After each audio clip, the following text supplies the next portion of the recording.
s'est arrêté la fois passée quand on a présenté la deuxième partie du TP, de chapitre 3. Voilà, donc on s'est arrêté à ce niveau, communication par événement. On a présenté les différents types de communication, voilà, et aujourd'hui, on continue pour terminer rapidement ce chapitre. Communication par événement. Donc, parmi les types de communication dans un système réparti, dans un algorithme, voilà, quand vous programmez un système qui communique à travers un réseau, voilà, donc il y a la notion d'utiliser des événements. Qu'est-ce que ça veut dire un événement? C'est-à-dire, vous avez un objet et l'objet va réagir suite à un événement. Donc, il y a des objets qui restent en écoute en recevant des événements et à la réception d'un événement, voilà, l'objet concerné, voilà, va exécuter, voilà, ce qui a été déjà précisé. Quand bien sûr, quand on reçoit l'événement. Voilà, regardez cet exemple entre un émetteur et consommateur. C'est-à-dire, un émetteur envoie l'événement. Dans l'événement, donc en utilisant par exemple un message avec des paramètres, voilà, en utilisant un canon ou bien des canaux de communication, le consommateur reçoit l'événement et exécute l'action ou bien réagir suivant le type d'événement reçu. Voilà. C'est ça en général. Ce qu'on appelle donc, c'est-à-dire la programmation événementielle.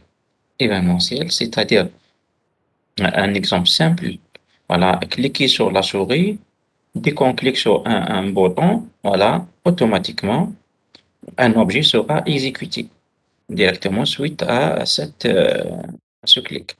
D'accord? Si j'ai écrire un texte dans une zone de texte, voilà, automatiquement validé, on aura l'exécution d'un événement, d'un objet suite à cet événement. Comment réaliser tout ça? On peut pas. Il n'y a pas, par exemple, il n'y a pas une interface normalisée, standard, etc.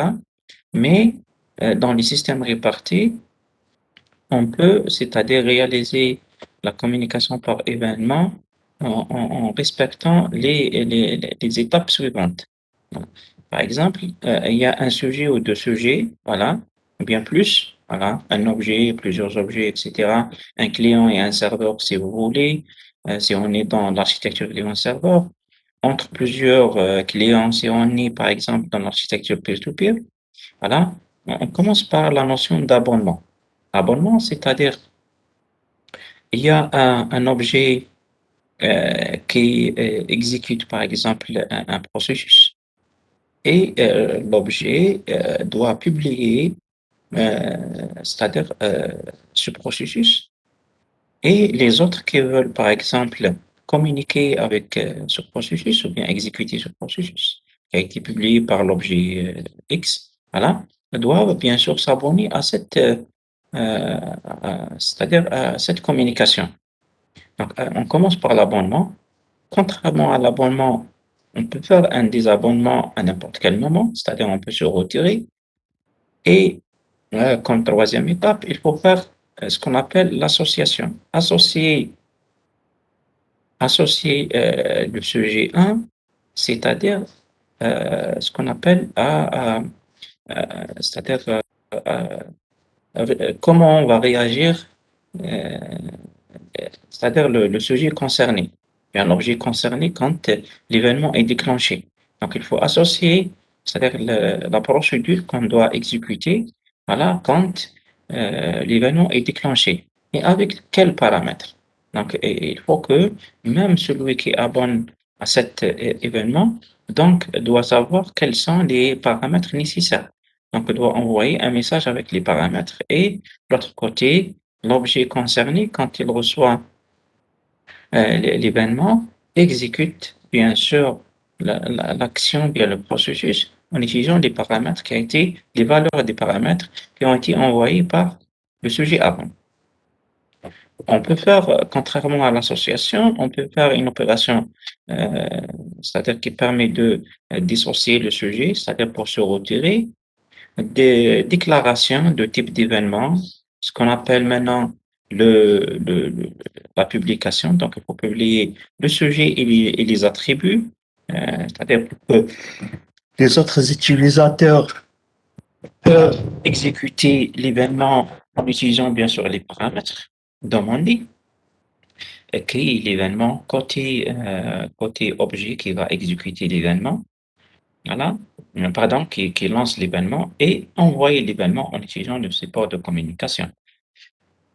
Voilà, regardez ici dans ce schéma, donc il y a le processus ou bien le organe externe qui va envoyer l'événement et le processus, si vous voulez, interne, euh, par exemple un serveur qui va réagir quand il reçoit l'événement pour exécuter le processus concerné. Tout d'abord, la communication se fait à travers une infrastructure intermédiaire, que ce soit des réseaux, que ce soit des serveurs, des bases de données, etc. Donc, le processus concerné, c'est-à-dire par les événements, doit d'abord faire une déclaration. D'accord? Abonnement, event, reaction. Donc, il doit d'abord déclarer ce processus et l'exposer à l'extérieur aux utilisateurs qui peuvent l'utiliser. Les utilisateurs donc, doit préciser quels sont les paramètres de cet événement. Le processus externe qui peut, par exemple, déclencher cet événement, voilà, il suffit juste d'envoyer un message avec les paramètres nécessaires. Donc, en spécifiant le sujet et les paramètres. Automatiquement, donc, le concerné va détecter l'événement et exécute. Voilà, exécuter, va réagir en exécutant donc le programme concerné, ce qu'on appelle donc un, une, une programmation événementielle, c'est-à-dire on va réagir selon les événements. Comme c'est des timers, par exemple. Si vous voulez, voilà, on met un timer chez un utilisateur d'une manière distribuée. Quand le timer est déclenché, automatiquement, le client concerné envoie ou bien demande un accès, envoie par exemple une requête et le serveur répond. Voilà, c'est des programmations événementielles. Un autre type de communication, c'est le type orienté streaming, la communication streaming, vidéo, etc. Donc, la chose qui est très utilisée. Quand on parle de streaming, il y a deux types, soi-disant. Le type qui passe par un processus d'application, c'est-à-dire, regardez, il y a euh, si vous voulez, deux utilisateurs reliés à travers un réseau. Donc, voilà, dans un système distribué, il y a un processus qui se trouve au niveau de cet utilisateur, voilà, et un autre processus qui se trouve dans un autre utilisateur. Les processus, ils sont en train de communiquer, hein, s'échangent d'informations. Exemple, c'est un fichier de type voix stocké ici. Ce processus, cette application, elle peut être émetteur parce que c'est elle qui envoie fichier pardon, à ce processus. Ce processus, c'est une application côté client, voilà, côté client, parce que c'est ça joue le rôle maintenant d'un serveur parce qu'il est en train de servir et envoyer quelque chose. Euh, voilà, comme c'est le producteur, ce processus joue le rôle de consommateur, donc c'est un client. Il est en train de consommer le fichier, voilà, envoyé par le serveur, donc c'est un client.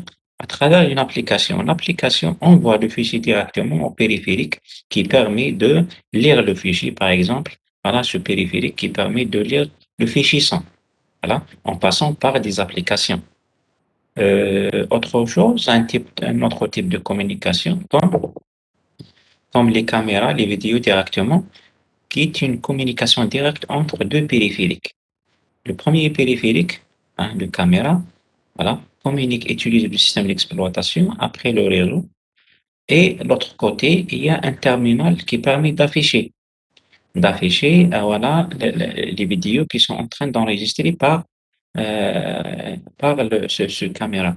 Donc, c'est un monitoring, c'est une observation en temps réel. Elle est en train la caméra envoie donc les vidéos, hein, plusieurs séquences vidéo vers le périphérique d'affichage qui est cet écran, en passant directement par le système d'exploitation. Voilà, c'est d'une manière générale. Pour le streaming, si vous voulez réaliser le streaming, c'est autre chose. Il existe maintenant plusieurs outils hein, qu'on peut utiliser, soit, bon, si vous voulez faire par exemple la détection d'objets et tracking, etc. Donc, il faut passer par ce que vous êtes en train de faire peut-être avec Monsieur Larabé ou peut-être Monsieur Madame Dahman. Donc, c'est-à-dire la détection d'objets, l'image, caractérisation de l'image, l'extraction, euh, un descripteur peut-être pour résumer le message, etc. C'est-à-dire, il y a plusieurs et même, vous pouvez utiliser peut-être comme des outils disponibles. Google présente plusieurs outils. Voilà. Je pensais, j'ai oublié le nom de l'outil proposé. De toute façon, il y en a plusieurs solutions de streaming. Mais toujours, il y a des travaux de recherche dans ce domaine. Parce que toujours, on cherche à améliorer la qualité du streaming, la rapidité, la bande passante, etc. Et aussi la détection exacte de l'objet. Voilà, c'est bon pour ce chapitre. D'accord? C'est la fin de chapitre 3. Voilà. Maintenant, euh, voilà. Oui. Maintenant, on va directement, pardon, voilà, je vais vous partager avec vous la présentation du chapitre euh, suivant.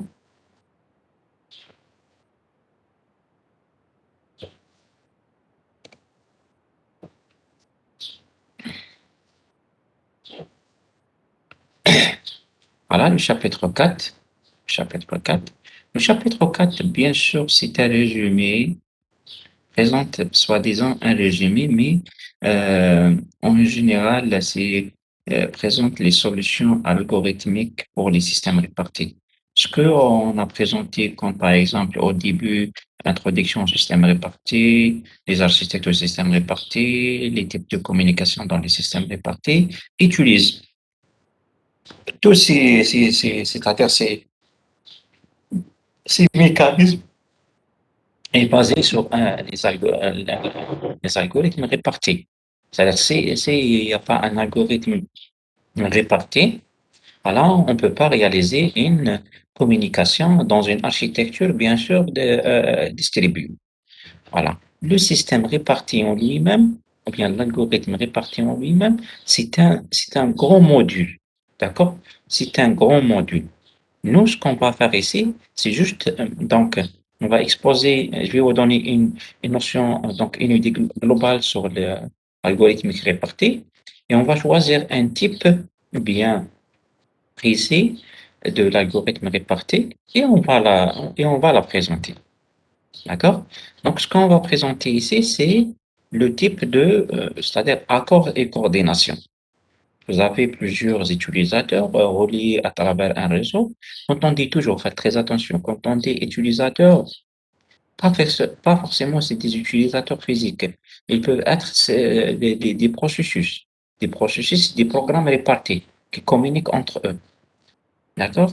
Donc, algorithme et accord, une famille de problèmes en algorithme distribué. Donc, c'est un type de problème en algorithme réparti. Donc, on va uniquement étudier ça. Et même dans cette famille, on va pas présenter, c'est-à-dire toutes c'est-à-dire les, les- les- tous les types de problèmes, ou bien tous les problèmes de cette famille, donc accord et coordination. Regardez, dans la coordination, accord et coordination, il existe plusieurs catégories de problèmes. D'accord? Il y a le premier problème, c'est accord sur l'accès à une ressource partagée, ce qu'on appelle exclusion mutuelle. Je ne sais pas si vous avez entendu parler ou pas. Je ne sais pas si vous avez fait l'algorithme des parties, donc sûrement vous avez entendu parler de l'exclusion mutuelle. L'exclusion mutuelle, C'est-à-dire, bon, rapidement, parce que ce qui nous intéresse, c'est ça. Ce qu'on va présenter, c'est uniquement le consensus. C'est uniquement ce problème. C'est pour ça que je vous ai dit, l'algorithme qui est réparti en lui-même, c'est un module à part. Parce que normalement, ça c'est un chapitre, ça c'est un chapitre, chapitre, chapitre, chapitre. Déjà, uniquement dans cette catégorie, il y a plusieurs chapitres, au moins, au minimum ce chapitre. Voilà. Et il y en a plusieurs familles de plusieurs problèmes. Voilà. Dans l'algorithme multipartite, on a choisi uniquement celle de l'accord et coordination.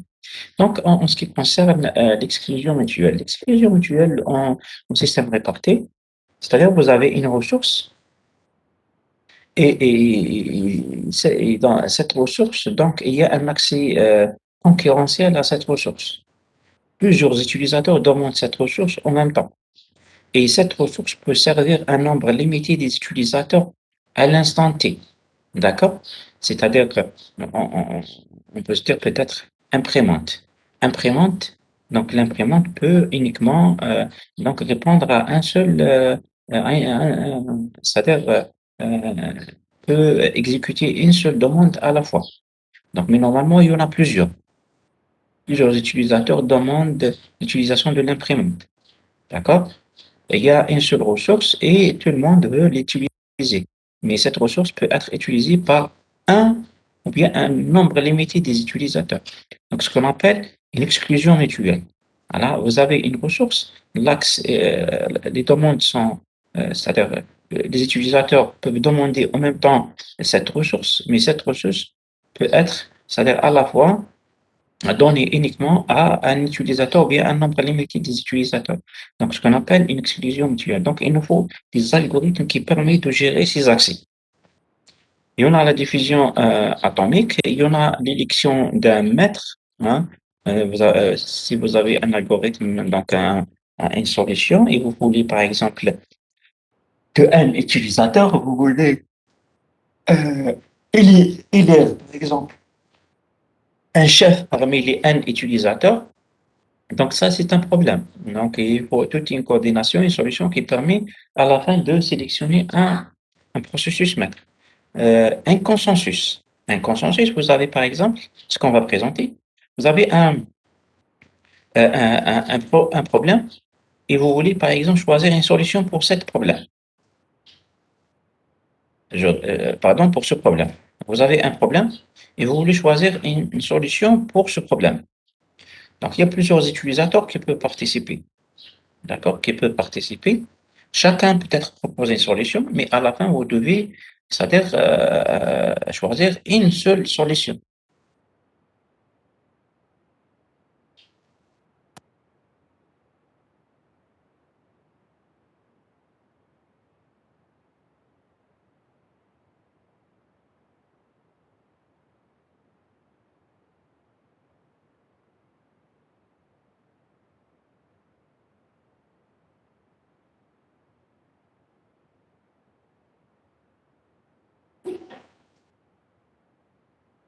Pardon, donc accord sur, pardon, j'ai oublié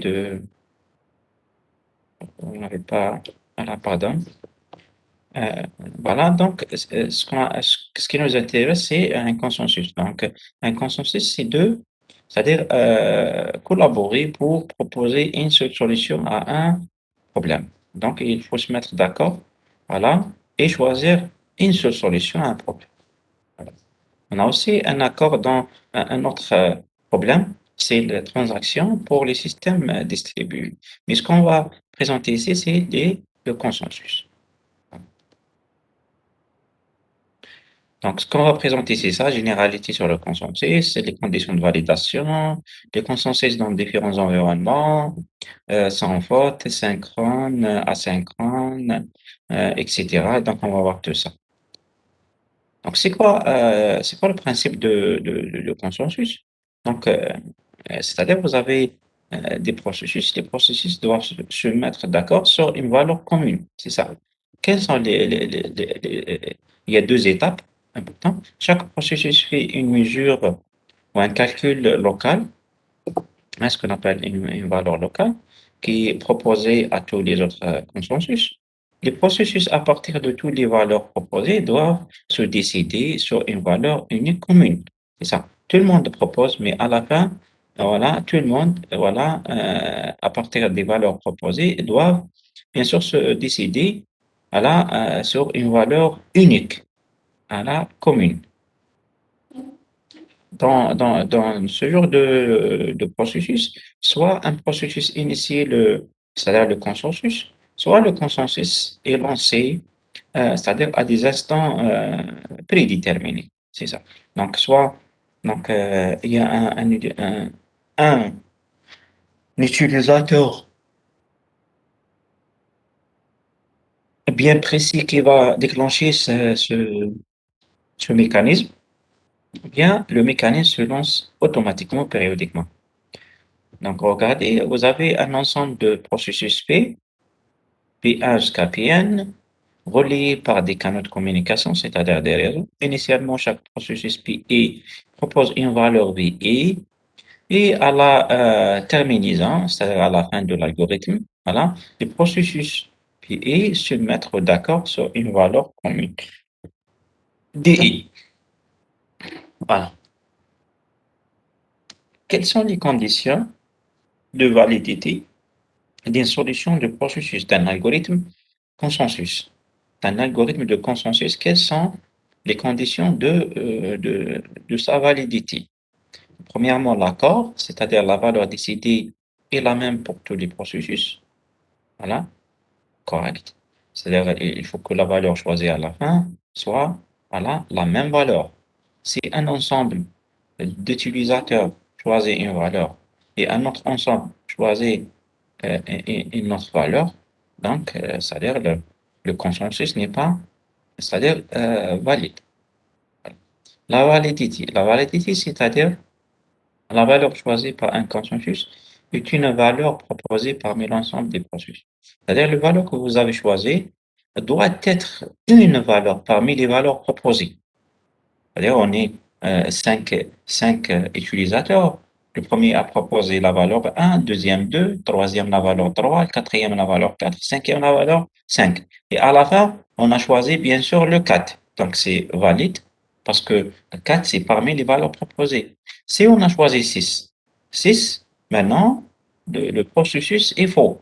Le processus, ou bien l'algorithme de consensus est faux parce qu'on a choisi une valeur qui n'appartient pas aux valeurs proposées. L'intégrité, l'intégrité, c'est-à-dire chaque utilisateur hein, doit proposer une seule solution. Une seule solution. Hein, il ne peut pas proposer plusieurs solutions. Terminaison, il faut que, bien sûr, l'algorithme de consensus, bien sûr, doit se terminer au bout d'un certain temps. Donc, dans un temps fini, il doit se terminer. Solution simple. Regardez les trois processus. Regardez les trois processus. Donc, P1, P2, P3. Si les trois processus, par exemple, veulent lancer un algorithme de consensus pour choisir une valeur commune. Voilà. La solution simple, c'est que sans faute, regardez un consensus sans faute, c'est-à-dire on va supposer qu'il y a pas des fautes dans les communications. P1 propose la valeur 40, regardez, localement il a choisi la valeur 40, il envoie cette valeur aux autres processus.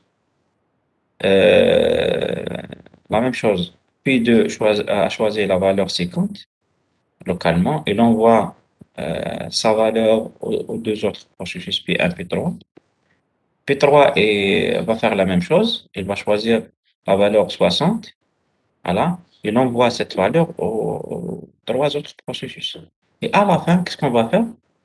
Voilà, les trois processus vont exécuter un algorithme, consensus bien sûr clair. C'est-à-dire ils vont exécuter la même fonction pour choisir la bonne valeur. Donc ils vont exécuter par exemple la fonction min. Tout le monde a les valeurs 40, 50, 60. Exécuter la fonction min. Min permet de sélectionner la valeur 40. Voilà, très bien. Et tout le monde, donc, le consensus est terminé, sans faute. Voilà, parce qu'on a choisi 40 parmi les valeurs proposées. et tout le monde arrive à, c'est-à-dire à recevoir les propositions des autres processus. On peut passer par un coordinateur, toujours on est dans le consensus sans faute. Donc on peut, c'est-à-dire utiliser un coordinateur.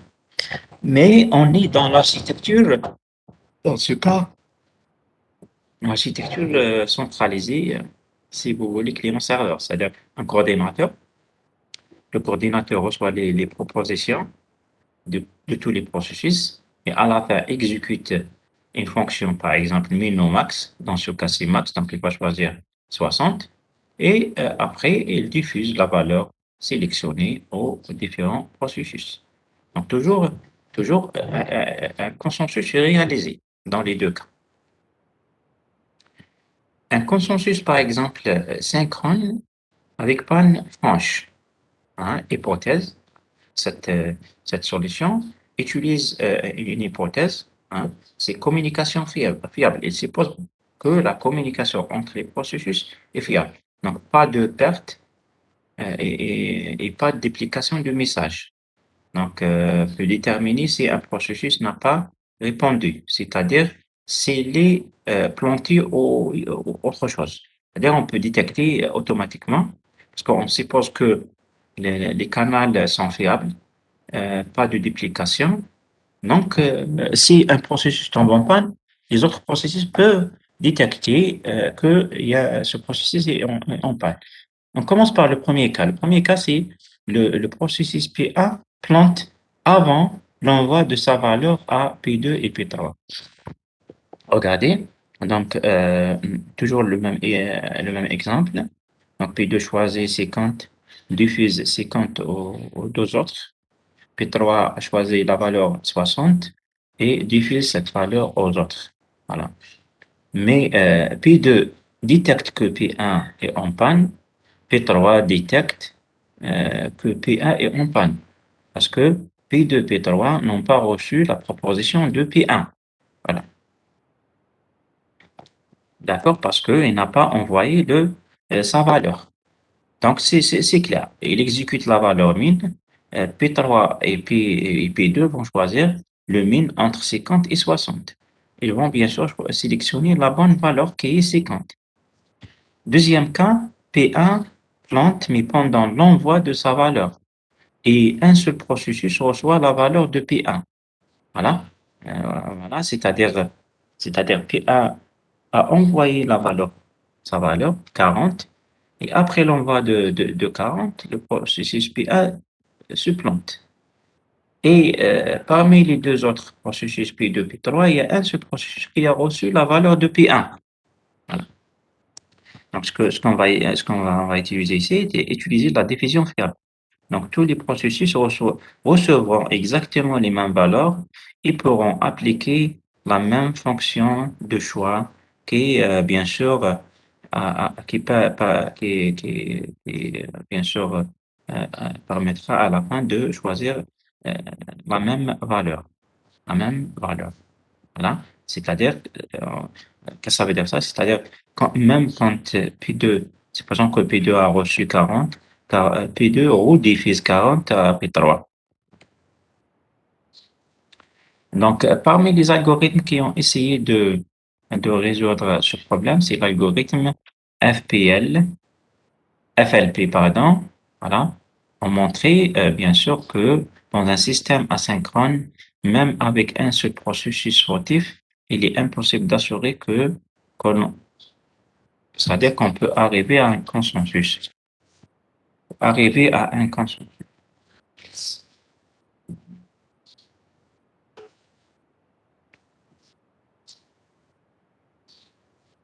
Donc, cet algorithme précise qu'on peut, c'est-à-dire, on peut ne pas toujours arriver à un consensus, voilà, mais c'est-à-dire pas toujours, mais pas toujours.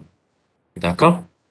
Euh, voilà, donc on va voir, c'est-à-dire donc théoriquement, le processus n'est pas atteignable systématiquement en synchrone, mais malgré ce résultat, il est possible en pratique d'atteindre des résultats satisfaisants. Voilà, donc après, il y en a cet algorithme de l'emploi, voilà. voilà, pour résoudre ce problème, voilà, panne asynchrone, panne franche, regardez, il utilise un délai de garde. Le principe général, c'est qu'un processus coordinateur tente d'obtenir les valeurs des processus et choisir la valeur, bien sûr, majoritaire. Si le processus coordinateur se plante, d'autres processus peuvent, bien sûr, reprendre son rôle, c'est-à-dire en sélectionnant un autre coordinateur. Voilà, donc il y a un coordinateur. Le coordinateur reçoit tous les valeurs et après diffuse, bien sûr, exécute la fonction qui permet de choisir une seule valeur et on voit le résultat aux différentes. Si le coordinateur tombe en panne, les deux processus P2, P3 vont passer, donc, vont passer à l'élection d'un autre coordinateur parmi les deux. Regardez, regardez, donc, lance l'algorithme d'élection pour élire un nouveau coordinateur. Si ça tombe en panne. Donc, un consensus pas toujours atteignable en synchrone pan-France, mais un consensus aussi pas toujours atteignable en synchrone et faute. Donc, il faut passer ce qu'on appelle euh, on a, on a vu que dans ce cas, en synchrone et pan-franche, il n'y a pas toujours un consensus. Donc, il faut utiliser ce qu'on appelle un autre algorithme qui utilise la faute, hein, la faute byzantine. La faute byzantine, on va l'expliquer après. Voilà, mais toujours dans cet algorithme, il n'y a pas toujours un consensus, on verra après. C'est toujours pour régler ce problème de faute, faute franche ou bien faute byzantine. Concernant l'algorithme faute byzantine, c'est-à-dire, il suppose qu'on a, par exemple, quand on a un ensemble de processus, et parmi ces processus, il y a des processus, c'est-à-dire, euh, soit ces processus tombent en panne, ou bien ces processus envoient des valeurs fausses. Voilà, d'accord? Ne sont pas fiables. Voilà. C'est-à-dire, quel est le nombre minimum de ce processus? Voilà, des traîtres, si vous voulez, c'est des processus traîtres. Voilà, euh, pour que on puisse dire que l'algorithme est fiable. Alors, on a par exemple un ensemble n de processus. Parmi les n, quel est le nombre maximum des processus traîtres qu'on peut accepter? Les processus qui ne diffusent pas les bonnes valeurs. Voilà, c'est-à-dire si on dépasse le nombre max de ces processus traîtres, donc on peut dire que ces processus traîtres vont influencer sur la valeur finale qui va être, c'est-à-dire sélectionnée. Et donc, l'algorithme n'arrive pas de consensus, n'arrive pas à un bon résultat. Exemple, si vous avez donc deux processus fautifs, donc il faut au minimum 7, parce que l'algorithme de l'emploi voilà, suppose, voilà, que si vous avez F processus fautif, je dis fautif, traître, il faut au minimum 3 fois F plus un processus total. D'accord? Si vous avez F processus fautif, hein, vous devez avoir 3 fois F plus un comme processus total pour dire que l'algorithme de processus va arriver à un bon résultat. Exemple, si vous avez deux processus fautifs, donc il faut au minimum 2, 3 fois 2, c'est 6, plus un, 7. 7 processus au total. Regarde, 3 fois 2 plus un, c'est 7 processus total. C'est-à-dire, vous avez deux processus fautifs et donc vous avez 5 processus corrects. Si vous appliquez l'algorithme de majorité, majoritaire, donc c'est-à-dire vous trouverez des bons résultats. Exemple, c'est pas pourquoi généralement ce problème est présenté sous forme de problèmes généraux byzantin. Parce que, regardez, au début, on a ce problème. Un ensemble de généraux hein, doivent se coordonner donc, pour mener une attaque. Donc, on est dans une guerre, il y a un ensemble de généraux qui sont en train de communiquer entre eux voilà, pour décider, pour avoir la même décision. Donc, doivent à la fin faire la même chose. Donc, décider soit donc, attaquer ou ne pas attaquer. C'est ça, ils sont en train de discuter entre eux et à la fin doivent décider est-ce qu'on lance, on démarre l'attaque ou non, ou bien on se retire. Voilà. Donc le général en chef, regardez, le général en chef prend l'ordre et l'envoie aux autres généraux, supposons ces lieutenants. Ces derniers se doivent bien sûr se renvoient l'ordre entre eux, voilà, se renvoient l'ordre entre eux, c'est-à-dire échangent l'ordre entre eux, le même message reçu, voilà,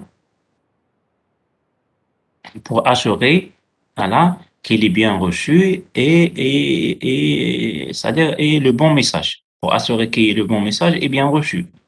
Quels sont les problèmes? Voilà, on peut trouver plusieurs problèmes, voilà, on va discuter après. Donc, un certain nombre de généraux, c'est-à-dire de ces lieutenants, peuvent être des traîtres, des ennemis, ou bien travailler, c'est-à-dire au profit des ennemis. Voilà. Donc, ils vont envoyer des ordres différents aux autres généraux. Voilà. Les généraux loyaux doivent détecter, c'est ça la problématique. Les généraux loyaux, voilà, corrects, doivent détecter les traîtres et ignorent leur message ou leur ordre. Vous voyez, donc, c'est ça le problème. Vous avez trois processus qui représentent les généraux. Un, le chef envoie un ordre, attaque ou pas attaque. Les lieutenants hein, donc doivent, bien sûr, comme je vous ai dit, doivent se renvoyer euh, le message entre eux pour vérifier la fiabilité du message, que le message a bien reçu et qu'il y ait toujours le même message. Et si un parmi ces lieutenants, c'est un lieutenant traître, donc il faut que les autres lieutenants loyaux doivent le détecter et ignorer son message. C'est le problème. Maintenant, voilà, on va discuter. Supposons que le chef envoie le message attaque. Attaque, c'est-à-dire c'est bon, on va attaquer. Le lieutenant 1 reçoit bien sûr le message attaque. Deuxième lieutenant, la même chose. Les deux lieutenants doivent bien sûr se renvoyer les messages entre eux. Mais le lieutenant 2, c'est un traître. Donc, au lieu de retransmettre le même message, regardez ce qu'il a envoyé. Il a envoyé retraite, c'est-à-dire on ne va pas attaquer. Donc, le lieutenant 1 a reçu deux informations. Attaque et non attaque. Donc, c'est un problème. Donc, il faut que le lieutenant 1 détecte que le lieutenant 2, donc c'est un traître. C'est un traître. C'est pour ça qu'il exige que l'algorithme byzantin, donc, byzantin, pardon, exige que donc, le nombre de traîtres, dans ce cas c'est 1, le f égale à 1, regardez là, l'hypothèse c'est 3 fois f plus 1. F c'est le nombre de traîtres. Le nombre de traîtres c'est 1. 1 donc le nombre total des généraux, c'est 3 fois 1 plus 1, c'est 4. C'est-à-dire, si on est dans ce cas, on ne peut jamais détecter le traître. Voilà. Si on est dans ce cas, on ne peut jamais détecter le traître. Voilà. C'est un problème. Voilà, ça, c'est un vraiment problème.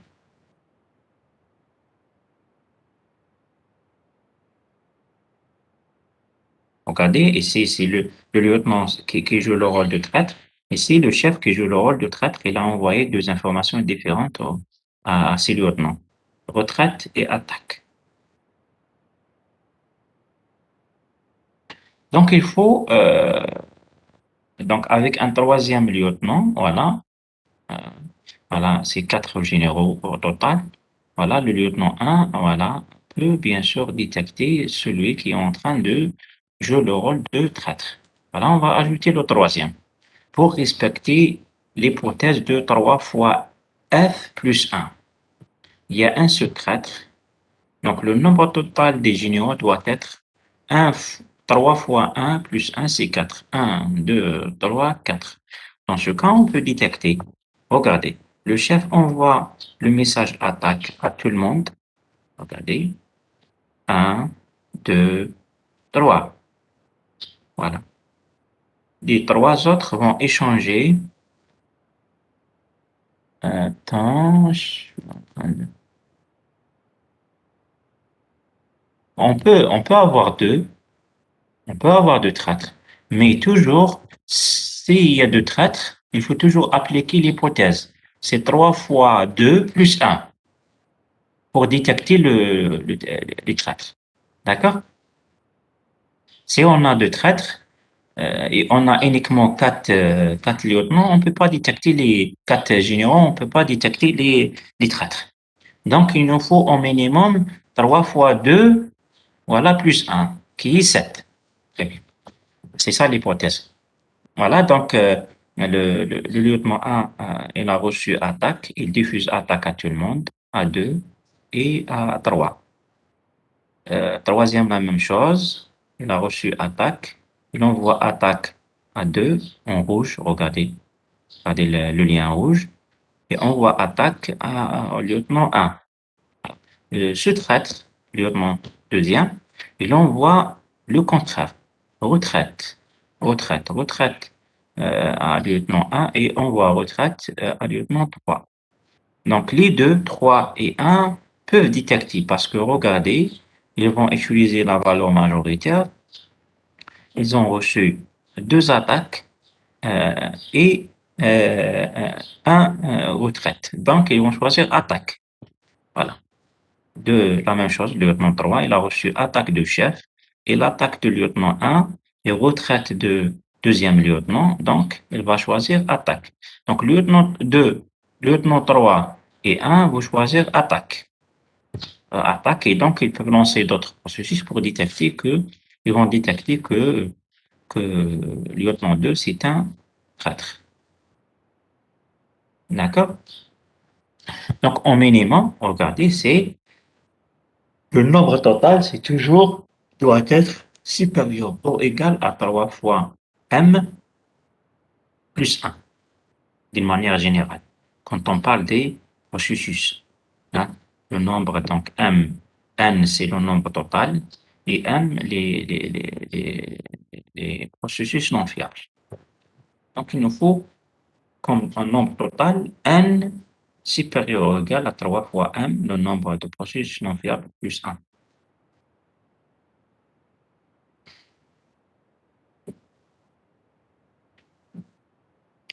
Bon, il y a un algorithme proposé pour un algorithme, c'est-à-dire pour m traître au plus, voilà, m, plus de m traître. Donc, chaque lieutenant, il possède une valeur locale VI, qui est l'ordre qu'il a décidé localement de suivre, déterminé en fonction de ce qu'il a reçu des autres géniaux. S'appliquera de manière récursive, voilà, regardez, s'appliquera d'une manière récursive, voilà, jusqu'à atteindre P0. Voilà. Donc, pour un Px, un processus joue le rôle de chef, voilà, et diffuse sa valeur à tous les autres lieutenants. Voilà, c'est après le choix, après quand on exécute la fonction de sélection, par exemple, fonction max, ou min, etc.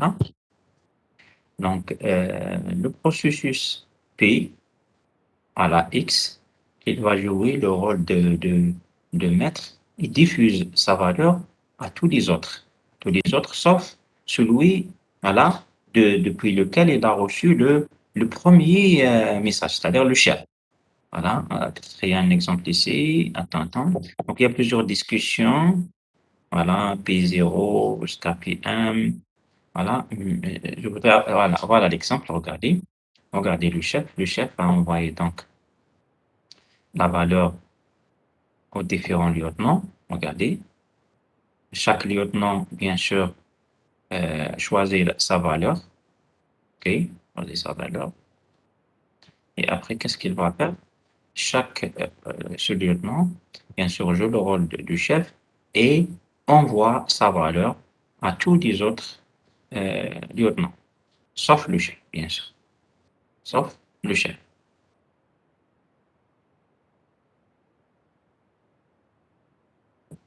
Voilà, à la fin, trouver la valeur majoritaire pour chaque processus. Voilà, pour chaque processus.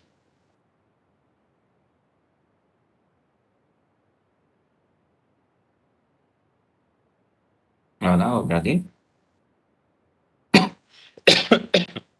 Si m égale 1, c'est-à-dire un seul processus qui est fautif, donc un seul lieutenant qui joue le rôle de traître, voilà, c'est le lieutenant 2, voilà. Donc le chef envoie attaque à tout le monde, OK. P0, P0, c'est les lieutenants 1, 2, 3. Donc, exécute la fonction locale et choisir la valeur attaque, par exemple, attaque, attaque. Voilà. Et chacun diffuse, bien sûr, la valeur choisie localement aux deux autres. Regardez, ça c'est en vert, le premier. Donc, on voit attaque au, déjà au L2, lieutenant 2, attaque, lieutenant 3. Le 2, c'est un processus, bien c'est un lieutenant traître, donc on voit retraite aux deux autres processus. À la fin, donc le processus 1 et 3 exécutent la fonction, donc la valeur majoritaire, sélectionne la valeur majoritaire qui est attaque. Ils peuvent détecter, quand je vous l'ai dit, le traître, le lieutenant traître. D'accord? Attends, je vérifie une chose. Voilà.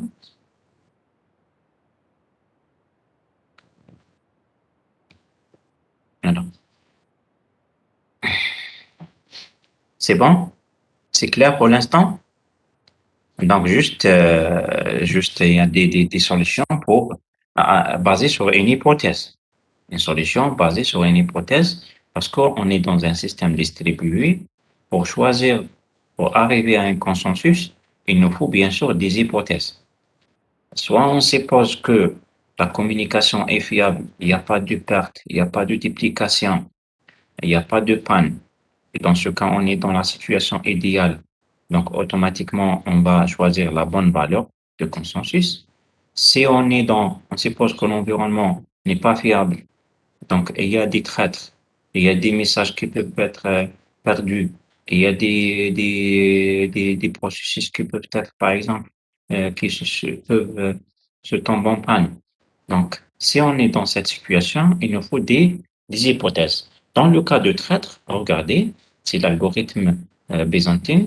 Donc, il suppose que le nombre global des processus, bien des utilisateurs, 1 est égal, supérieur ou égal à 3 fois le nombre des processus non fiables, hein, les utilisateurs traîtres, plus 1, plus 1.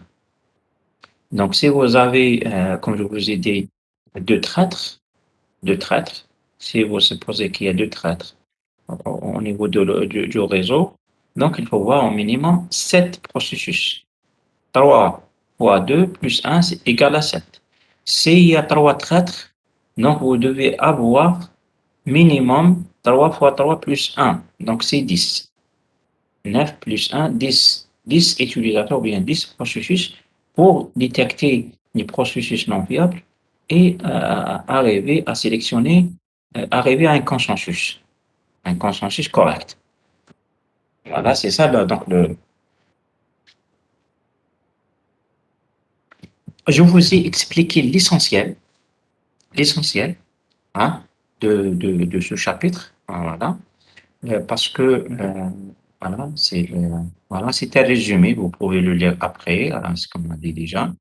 Voilà, c'est le dernier diapo.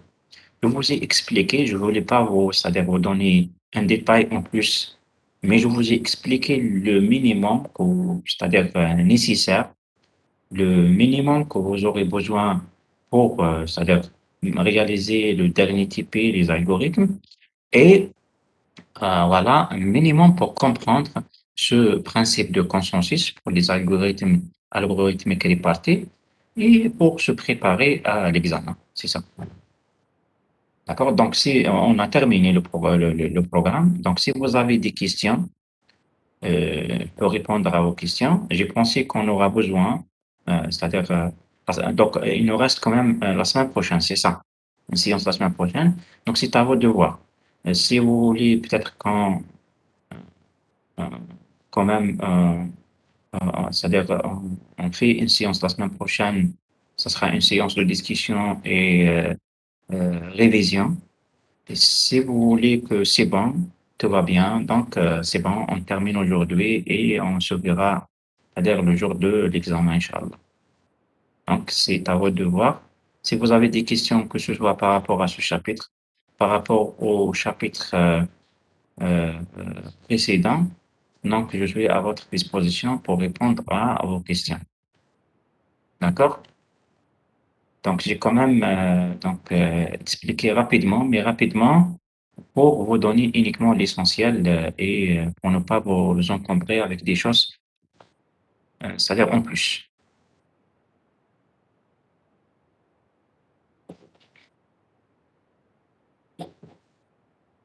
Alors, je suis en train de... alors, l'examen. L'examen sera sous quelle forme? Bon, l'examen sera sous quelle forme? D'habitude, l'examen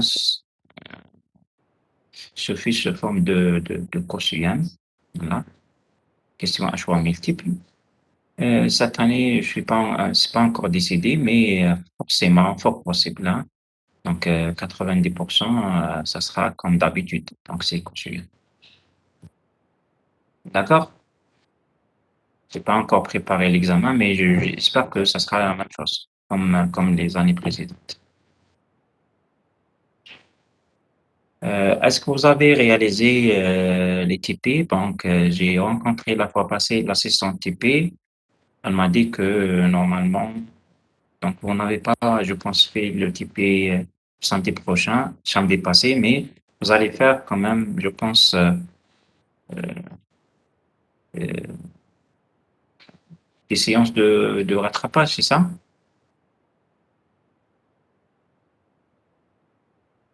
Pour réaliser le TP 3 et 4. Oui, ok. Donc, tout va bien. Tout va bien pour le TP. Très bien. Donc, si vous n'avez pas de questions, je vous souhaite bon courage. Vous me dites si vous aurez besoin de la semaine prochaine, la séance de cours, la semaine prochaine, donc vous me dites. Voilà, on fera une séance. Que ce soit, normalement, la semaine prochaine, c'est la séance présentielle. Si vous voulez qu'on fasse une séance de révision présentielle, il faut m'indiquer à l'avance. Si vous voulez qu'on fasse une séance de révision à distance, la même chose. Si vous voulez que c'est bon, on fera rien, vous me dites. Je suis à votre disposition. D'accord? Faire passer le message aux autres, euh, à vos collègues, aux autres étudiants et vous me donner une réponse. Bon courage. Je vous souhaite très bonne continuation. Malheureusement,